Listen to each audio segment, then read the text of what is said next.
मेरी शादी एक बहुत ही अमीर ख़ानदान में हुई थी। मैं इस वजह से बहुत खुश थी कि सारी ज़िंदगी मैंने अपनी ख्वाहिशों को दबाते हुए गुज़ारी है। मुझे पैसे-पैसे की कदर और कीमत का अंदाज़ा था। हमने अपने पापा-मम्मी से हमेशा 2-2 रुपए के लिए मार खाई थी। जब मेरी शादी तो ने अमीर घराने में हुई तो मैंने कुछ नहीं कहा, किसी ने कुछ नहीं पूछा शादी किससे करवाई जा रही है। मुझे तो इस बात की खुशी थी कि मैं जेल से निकलकर एक बड़े से महल में जाऊँगी, जहाँ आगे-पीछे नौकर मेरी सेवा करेंगे और मुझे कोई काम नहीं करना पड़ेगा। घर क्या था, राजा के महाराजाओं जैसा महल था, दुनिया जहान की रोशनी और खूबसूरती उस महल में बिखरी पड़ी थी। मुझे लगा कि मैं किसी नई दुनिया में आ गई हूँ। अब घर में आने के बाद मुझे सबसे पहले अपने पति को देखने की जल्दी थी, क्योंकि मेरी माँ और पापा ने मुझे मेरे पति की फ़ोटो भी नहीं दिखाई थी। बस कहा था कि तुम हमारी अच्छी बेटी हो और अच्छी बेटी अपने पति को देखने की ज़िद नहीं करती। हालाँकि लड़कियों को यह हक है कि वह अपने होने वाले पति को देखे, पर मेरे माँ-बाप ने मेरी यह हक मुझसे छीन लिया था। जब मैं अपने ससुराल में दाखिल हुई तो मेरा स्वागत मेरे पति के बजाय मेरी सास ने किया था और मुझे मेरे पति के कमरे में बैठाने की बजाय मेरे सास के कमरे में बैठा दिया गया। मैं समझी कि शायद उन लोगों की कोई रस्म करना होगा। फिर कुछ और लड़कियां उस कमरे में आई और छोटी रस्में की, पर मेरे पति ने चेहरे से सेहरे से ढकाया हुआ था। मैं खुद नज़रें झुकाकर बैठी हुई थी तो मैंने अपने पति को उस वक्त नहीं देख सकती थी, पर मैं किस्मत की मारी, मुझे क्या पता था कि मेरी मुश्किलों का दौर शुरू हो चुका है। सब लड़कियों के कमरे से जाने के बाद मैं उम्मीद कर रही थी कि मेरी सास मुझे उठाकर मेरे शौहर के कमरे में ले जाएंगी, मगर ऐसा कुछ नहीं हुआ। वह कमरे से बाहर से बंद करके चली गई और पीछे उनका इंतज़ार करती रह गई। लगभग आधा घंटा गुजर गया, पर जब मेरी सास न आई तो मुझे फ़िक्र होने लगी, कहीं मुझे बंद करके तो नहीं चली गई। दिमाग में अजीब-अजीब से ख़्याल आ रहे थे। पति से मिलने की भी जल्दी थी, क्योंकि शादी के बाद हर औरत की यही ख्वाहिश होती है कि उसका पति उसे मोहब्बत करे, अपनी मोहब्बत का इज़हार करे, उसकी खूबसूरती की तारीफ़ करे, उसे ढेर सारे प्यार भरी बातें करे। पर यहाँ तो ऐसा कुछ भी नहीं हो रहा था। बैठे-बैठे मेरी कमर अकड़ने लगी थी। इससे पहले कि बेड से उठकर दरवाजे तक जाती, कमरे का दरवाज़ा ज़ोर से खुला और मेरी सास किसी तूफ़ान की तरह कमरे में दाखिल हुई। लेकिन मैं हैरान उस वक़्त हुई जब उन्होंने कमरे में अंदर से कुंडी लगा दी। यह काम तो मेरे पति का होता है। मैं दिल से सोचने लगी कि मैंने नज़रें उठाकर अपनी सास की तरफ देखा तो मेरे करीब आकर बैठ चुकी थी। मेरे साथ मुझे बहुत ही गौर से देख रही थी। फिर थोड़ी देर बाद बोली, बेटी, मैं अच्छी तरह जानती हूँ कि तुम्हारे मन में क्या चल रहा है। तुम यही सोच रही हो कि मेरे पति कमरे में अब तक क्यों नहीं आया और मेरी सास बार-बार कमरे में क्यों आ जाती है और तुम एक कमरे को बंद कर देती है। तो बस बेटी, मैं यही चाहती हूँ कि तुम्हारी खूबसूरती को किसी की नज़र न लगे। मैं तुम्हें तुम्हारे पति के पास भेजूँगी, ज़रूर भेजूँगी, पर अभी उसका टाइम नहीं आया है, तो फ़िलहाल मेरे कमरे में बैठे हो। और हाँ, ऐसा करो कि तुम कपड़े बदल लो और कोई कंफर्टेबल से कपड़े पहन लो, ताकि तुम्हें सोने में आसानी रहे।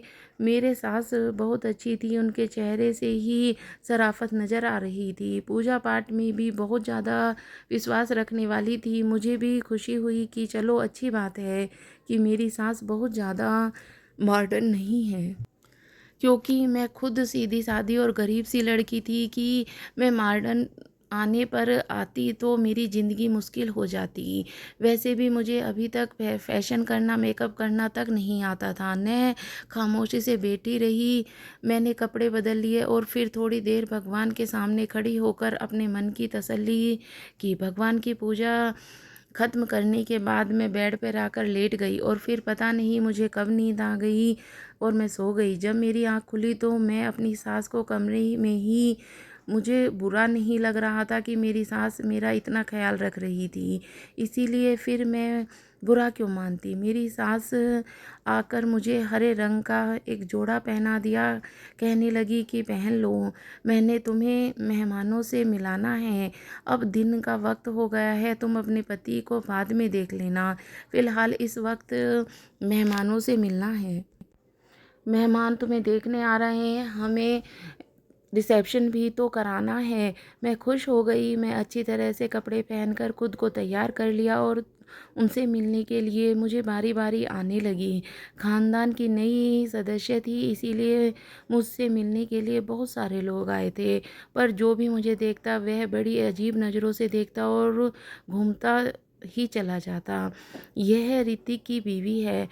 हर मिलने वाली औरत अजीब सा मुंह बनाकर यह बात ज़रूर कहती कि यह ऋतिक की बीवी है।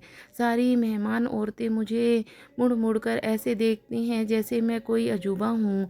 मैं लोगों की नज़रों का मतलब नहीं समझ आ रहा था, पर मैं आखिर वो सब ऐसा क्यों कर रही हैं, पर सब मुझे मुड़ मुड़ कर क्यों देखती हैं। लेकिन एक बात अजीब थी कि किसी ने भी मेरे पति ऋतिक का जिक्र नहीं किया था। ऋतिक के बारे में कुछ नहीं पूछा। सबकी नज़रों का निशाना मैं ही बनी हुई थी। सबकी निगाहें मेरे लिए ही तरस रही थी। मुझे देखने आने वाली हर औरत मुझसे यह ज़रूर कहती कि भगवान तुम पर दया करे और तुम्हारी ज़िंदगी को आसान करे।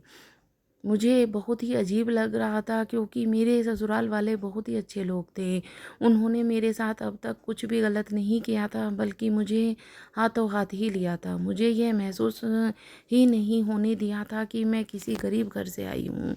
लेकिन मुझे क्या पता था कि यह हमदर्दी मेरी गरीबी की वजह नहीं, बल्कि मेरी बदनसीबी की वजह से सब लोग दिखा रहे हैं। मैं थोड़ी देर बाद मेरी सास मुझे कमरे में बिठाकर बाहर चली गई। अभी तक मैंने अपने पति को नहीं देखा था। जब मेरी सास मुझे कमरे में छोड़कर जाने लगी तो मैंने सास से कहा, माँ जी क्या रिसेप्शन नहीं होगा? मेरे साथ सास मुस्कुरा पड़ी और मेरा हल्के से कान खींचते हुए बोली, मुझे पता है कि तुम्हें ऋतिक को देखना है ना, इसीलिए। लेकिन बहू रानी, ऋतिक का दीदार करना इतना आसान नहीं है। ऋतिक के दीदार करने के लिए, उसका चेहरा देखने के लिए तुम्हें बहुत सारे इम्तिहानों से गुजरना पड़ेगा। बहुत सारे इम्तिहान तुम्हें पास करना पड़ेगा, तब कहीं जाकर तुम अपने पति यानी कि ऋतिक को देख सकोगी। कैसे इम्तिहान? मैं एकदम घबरा गई और पूछ बैठी। तो मेरी सास बोली, पहले तुम्हें खुद को ऋतिक के काबिल बनाना होगा। ऋतिक के काबिल बनाना होगा। अगर मैं ऋतिक के काबिल ही नहीं थी तो उन्होंने मुझसे शादी क्यों की? मेरी ज़ुबान पर शिकायत आ गई। अब ज़ाहिर है कि इतनी देर से आँख मिचौली कर रहे हैं, मेरा हक तो बनता है कि अपने पति के बारे में अपनी सास से सवाल करूं। मेरी बात सुनकर सास कानों पे हाथ लगा लिया और कहने लगी, अरे भाई, और बोली। मेरी सास फिर वही पुराने ज़माने की बात लेकर बैठ गई। अरे अजीब बेशरम लड़की हो तुम, बहुत जल्दी है तुम्हें अपने पति के कमरे में जाने की, वह भी शादी के दूसरे ही दिन। मेरी बातों में मेरी सास को बहुत ही अजीब व गरीब बना दिया था कि मेरा दिल ही उठ गया। अच्छा चलो, एक काम करते हैं। मेरी सास ने मुझे अपने पास बुलाते हुए कहा, क्या करूं? मैंने सवालिया नज़रों से उनकी तरफ देखा। बेटा, जब तुम्हारा पति तुमसे मिलने के लिए आए तो तुम दोनों के बीच में एक पर्दा होना चाहिए। कम से कम 7 दिन तक तुम्हें सुबह सवेरे उठकर आरती करनी होगी और सोने से पहले ही भगवान की पूजा करनी होगी। हमारे पवित्र पंडित जी हैं, उन्होंने कहा है 7 दिन तक तुम्हें एक विधि करनी होगी और इससे पहले तुम अपने पति का चेहरा नहीं देख सकती। मेरा बेटा ऋतिक भी पूजा पाठ से दूर भागता है, इसीलिए उसको भी 7 दिन तक यह विधि पूरी विधान से करनी होगी, तभी वह भी तुम्हारा चेहरा देख सकेगा। बेटे के इस सुधारने का एक ही तरीका है, क्योंकि वह पूजा पाठ में बिल्कुल भी विश्वास नहीं रखता है। इसीलिए मैंने वो 7 दिन तक व्रत इस विधि को तुम्हारे लिए किया है और मेरे बेटे ऋतिक दोनों को इस विधि को पूरा करना होगा। इस तरह मेरा बेटा सुधर जाएगा और पूजा पाठ में भी उसका भगवान में विश्वास करने लगेगा। फिर उसके बाद तुम दोनों एक दूसरे की शक्ल देख सकते हो। अपनी सास की बात सुनकर चुप हो गई थी, लेकिन मुझे दिल में खुशी थी कि मेरी सास का रवैया मेरे साथ अच्छा था। वह बस यही चाहती थी कि हमारे रिश्ते में भगवान जी की कृपा बनी रहे, एक दूसरे की लड़ाई झगड़ा न करें। इसीलिए मुझे पहले पूजा पाठ का पाबंद बनाना चाहती थी। मुझे अपनी सास को इस सोच पर खुशी हुई थी। मैंने कहा, ठीक है माँ जी, आज से यह विधि शुरू करनी करूँगी। फिर उसी समय से मैं ना भगवान जी की पूजा पाठ में लग गई। मेरी लगन देखकर मेरी सास बहुत खुश होती, कहती कि बहुत अच्छी लड़की हो, भगवान तुम्हारी उम्र लंबी करे और बेटे ऋतिक के लिए भी तुम्हारे दिल में मोहब्बत पैदा करे। अब मैं अपनी सास से क्या बताती कि ऋतिक के लिए मेरी मोहब्बत उसी समय शुरू हो गई थी जब मैंने ऋतिक के साथ 7 फेरे लिए थे। अभी एक दिन ही गुजरा था कि मेरे सास के कमरे से आई और कहने लगी कि बेटा, पंडित जी ने कहा है तुम्हें दिन में 2 बार नहीं बल्कि 5 बार पूजा पाठ करना पड़ेगा। अरे अभी तो तुमने एक ही बार सुबह को ही पूजा की थी, तो तुम अपने पति से नहीं मिल सकती। मैं उदास हो गई, लेकिन फिर मैंने सोचा चलो कोई बात नहीं, मैं अपने पति के लिए दिन में 5 बार भी पूजा कर सकती हूँ। इसी तरह अपना दिन गुजर गया। अगले दिन मैंने पूरी 4 टाइम पूजा की थी। सोने से पहले भगवान की पूजा करना रह गया था। मैं बहुत खुश थी कि चलो कम से कम मैं अपने पति के मिल सकूँगी, क्योंकि मेरी सास ने कहा था कि 7 दिन से पहले पति का चेहरा नहीं देखना। लेकिन अगर तुम पूरी लगन से पूजा करोगी तो सिर्फ पति को देखे बिना उन्हें मिल सकती हो। मैंने सोचा था चलो कोई बात नहीं, पति से की आवाज़ ही तो सुन सकती हूँ। अगर पति का चेहरा ही नहीं देख सकती तो मैं उसे कम से कम बातें तो कर सकती हूँ। मैं अपने कमरे में बैठी थी और इन्हीं हसीन लम्हों में खोई थी कि मेरी सास आई और कहने लगी कि सपनों में रहने की वजह से सबसे पहले रात वाली पूजा कर लो, क्योंकि जब तक तुम दिन की पूरी पूजा पाठ नहीं कर लेती तो मैं अपने बेटे से नहीं मिलने दूंगी।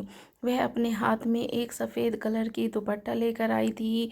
कहने लगी, इस दुपट्टे को अपने सर पर डाल लो, तभी पूजा करना। यह दुपट्टा हमारे पंडित जी ने दिया है, कहा है कि रात में इसे सर पर डालकर ही पूजा करनी है। मैंने अपनी सास के हाथ से दुपट्टा लिया और सर पर डालकर भगवान की पूजा करने लगी। उसे दुपट्टे में हल्की हल्की खुशबू आ रही थी, जो मुझे बहुत अजीब सी लग रही थी। मुझे अजीब सा महसूस होने रहा था, किसी अनहोनी का एहसास हो रहा था। लेकिन फिर भी मैंने उस दुपट्टे को अपने सर पर डाल रखा था, लेकिन धीरे धीरे मेरा सर भारी हो रहा था। मेरे सारे हाथ पैर ढीले हो गए और मैं वहीं बैठती चली गई। मुझे महसूस हुआ कि जैसे किसी ने मुझे गोद में उठाकर बेड पर लिटा दिया। फिर पूरी रात ऐसे ही निकल गई। समझ ही नहीं आ रहा था कि मैं सोई हूँ या जगी हूँ। यहाँ तक कि जब सुबह मेरी आँख खुली तो मेरे सर में हल्का हल्का दर्द हो रहा था। मेरी नींद पूरी नहीं हुई थी। मुझ में कोई भी ताजगी नहीं थी। अजीब सी थकावट थी जिसने मुझे घेर रखा था। मैं बहुत अजीब सा महसूस कर रही थी। तबीयत भी भारी भारी सी थी, सर में दर्द भी था। मेरी सास उठकर मेरे कमरे में आ गई। यह लो बेटा, दूध पी लो। मेरी सास ने मेरी तरफ गिलास बढ़ाते हुए कहा, तुम थक गई होगी, सारी रात पूजा पाठ जो की है। सास ने बड़ी ही का से कहा, नहीं माँ जी, मैंने कहा पूजा पूरी भी नहीं हो पाई थी, किसी वक्त मुझे नींद आ गई। मेरी बात सुनकर मेरी सास बोली, ओह बेटी, यह क्या कर दिया। अब तो मैं तुम्हें आज फिर ऋतिक से मिलवाने से रही।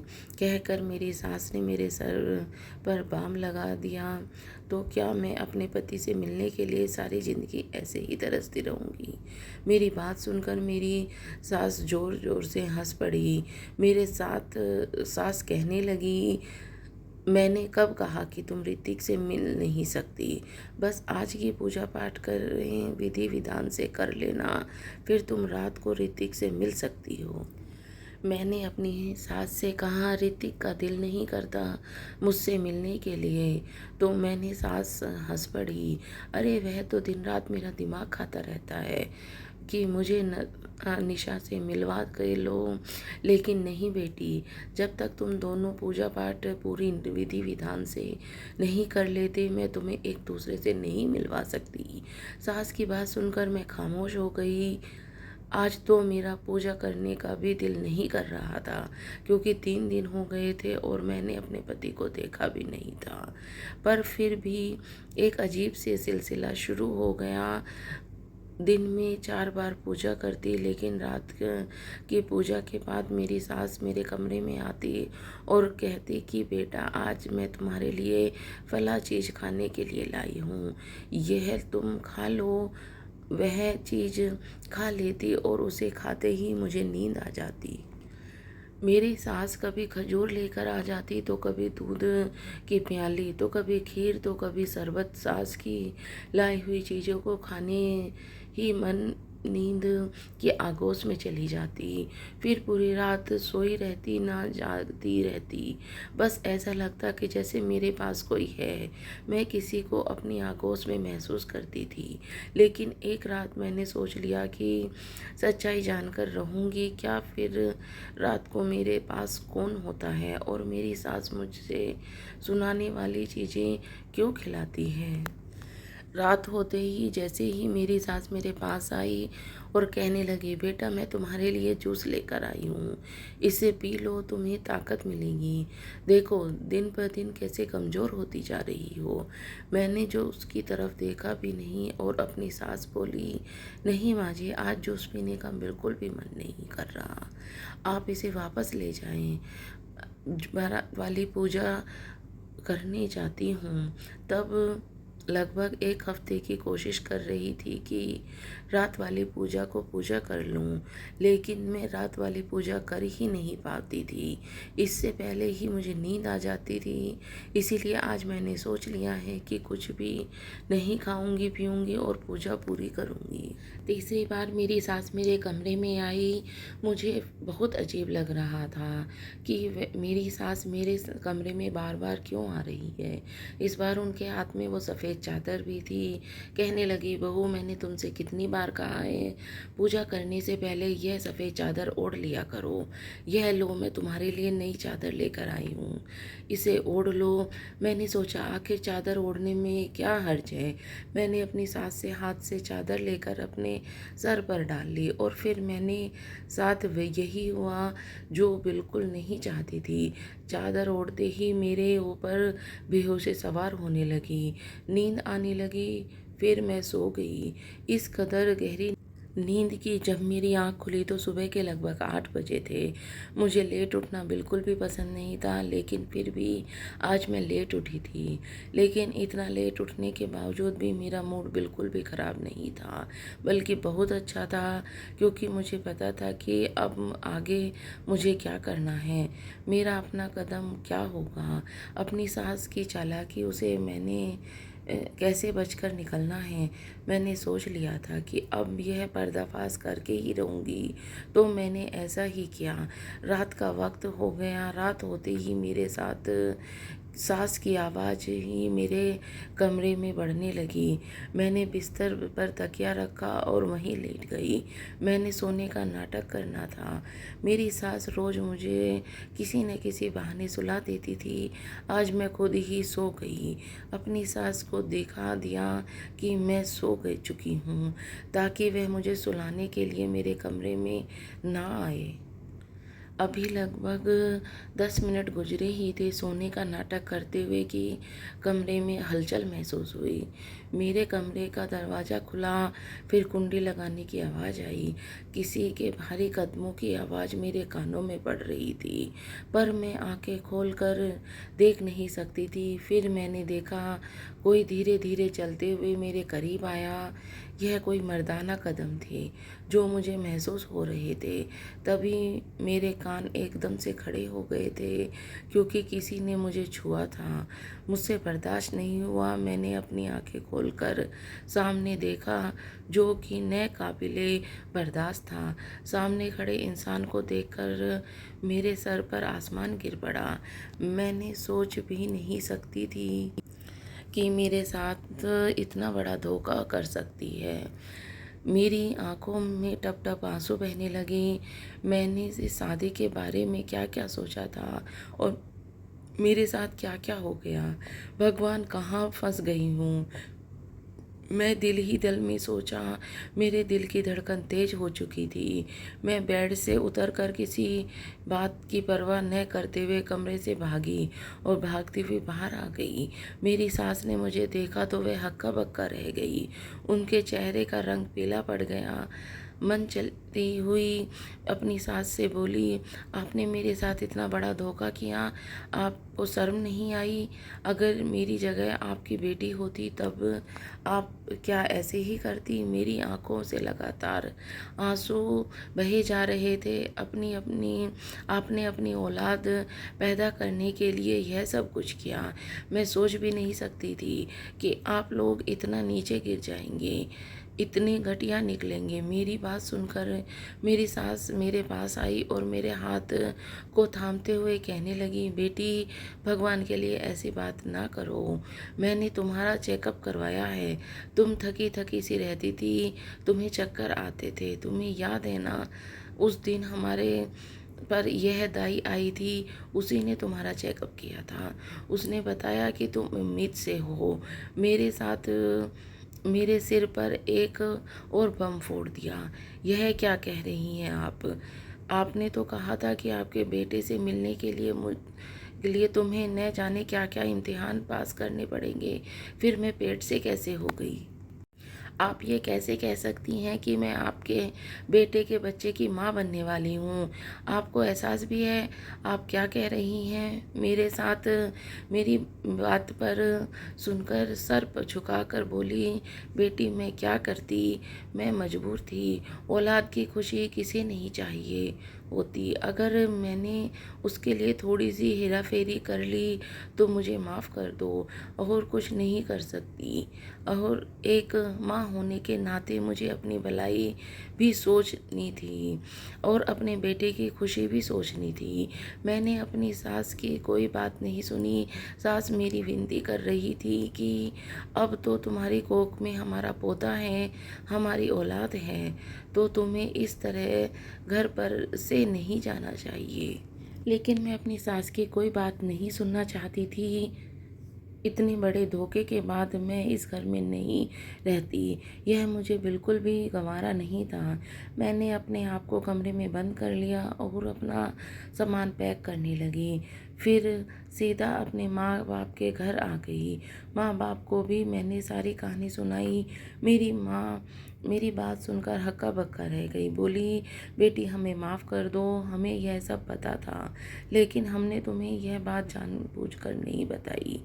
मैं सोच भी नहीं सकती थी कि मेरी माँ मेरे साथ ऐसा कर सकती है। मैंने कहा, आप लोग तो मेरे अपने थे, फिर आप लोगों ने मेरे साथ इतना बड़ा धोखा क्यों किया? मैं रोने लगी तो मेरे हाथ थाम लिया और कहने लगी, बेटा, मुझे माफ़ कर दो, हम मजबूर थे। तुम्हें तो पता है कि बेटियों के माँ-बाप हमेशा कितने मजबूर होते हैं। अपनी माँ की बात सुनकर मैं गुस्से में बोली, आप मजबूर नहीं थे, आप लालची थे। मेरी बात सुनकर मेरी माँ नज़रों से पता रोने लगी। अब मुझे उनको भी इस तरह से कहना अच्छा नहीं लग रहा था, लेकिन मैं क्या कहती, क्योंकि उन्होंने मेरे साथ बहुत बड़ा धोखा किया था। और हो गया, घर के दरवाजे पे दस्तक हुई। घर के बाहर खड़ी हुई थी। उसका हुलिया देखकर लग रहा था कि वह अपने पति से लड़कर आई है। यह सब देखते हुए मेरा दिल बैठने लगा। मैंने कहा, तुम भी अपने घर में सुकून से नहीं हो, तुम्हारे सुकून नहीं है तो मुझे कैसे हो सकता है? तो तुम्हारी तो शादी इतने बड़े घर में हुई है, फिर तुम खुश क्यों नहीं हो?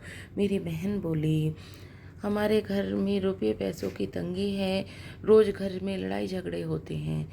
मेरा पति मुझे मारता पीटता है, एक वक्त की रोटी के लिए हम लोग तरस जाते हैं। अब हम दोनों बहनें अपने माँ बाप के घर बैठ गए थे। मुझे लगने लगा था कि मैं अपने माँ बाप पे जुल्म कर रही हूँ। रात को सोने के लिए लेटी तो वही वाला मंज़र मेरी आँखों के सामने घूमने लगा। जब मेरे कमरे में कोई आया था और मैं चीख कर अपनी सास के पास पहुंची थी। मेरे कमरे में आने वाला कोई और नहीं बल्कि मेरा पति था। मेरा पति इतना कुरूप था, उसकी शक्ल देखते ही मेरे सर में आसमान गिर गए पड़ा था।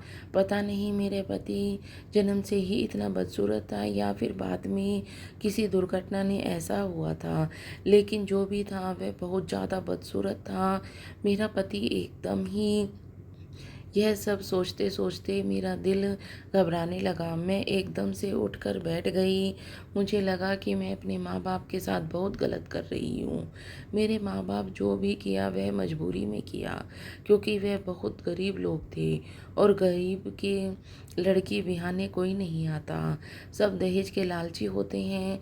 अगर मेरे पति बदसूरत हैं तो क्या हुआ, मुझे उनकी सूरत देखकर डर तो बहुत लगा था। मैं बेहोश होते होते बची थी और यही बात मेरे माँ बाप ने मुझे छुपाई थी, लेकिन वह क्या कर सकते थे।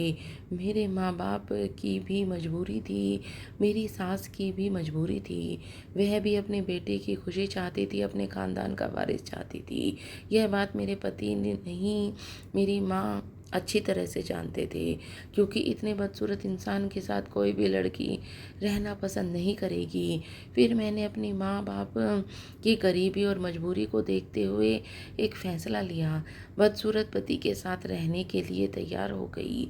मैंने अपना सारा सामान बांधा और वापस अपने ससुराल आ गई, जहाँ पर मेरे पति और मेरी सास मेरा इंतज़ार कर रहे थे।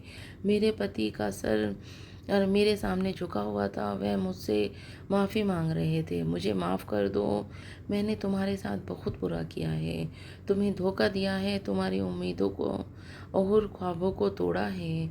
लेकिन यकीन करो, मैं दिल से बहुत अच्छा हूँ। तुम जैसा कहोगी मैं वैसा ही करूँगा। मेरी सास भी मुझसे माफ़ी मांग रही थी। कहने लगी, बेटा हमें माफ़ कर दो, हमारी मजबूरी थी। कौन माँ ऐसा होगी, क्यों नहीं चाहेगी कि उसके बेटे का घर बस जाए और उसके ख़ानदान को वारिस मिले। मैंने अपनी सास और अपने पति को माफ़ कर दिया। यह तो मुझे पता था कि डेल एक बहुत अच्छे पति साबित होंगे और मेरा बहुत ज़्यादा ख्याल रखेंगे। अब जो भी था, जैसा भी था, ऋतिक ही मेरे पति थे, इसीलिए मैंने अपने पति को माफ़ कर दिया और अपने पति के घर पर ही रहने का फ़ैसला लिया। तो दोस्तों, मेरा फ़ैसला सही है या गलत, यह मैं आप पर छोड़ती हूँ। मेरा मानना अब यह है कि इंसान की सुंदरता से ज़्यादा उसकी सीरत अच्छी होनी चाहिए। अगर इंसान अच्छा है तो उसके साथ हमेशा अच्छा ही रहना चाहिए। तो दोस्तों, आपको ये कहानी कैसी लगी, मुझे एक कमेंट करके ज़रूर बताना। मैं ऐसी ही अच्छी अच्छी कहानियाँ आपके लिए लाती रहूँगी। आपका पूरी कहानी सुनने के लिए बहुत बहुत धन्यवाद।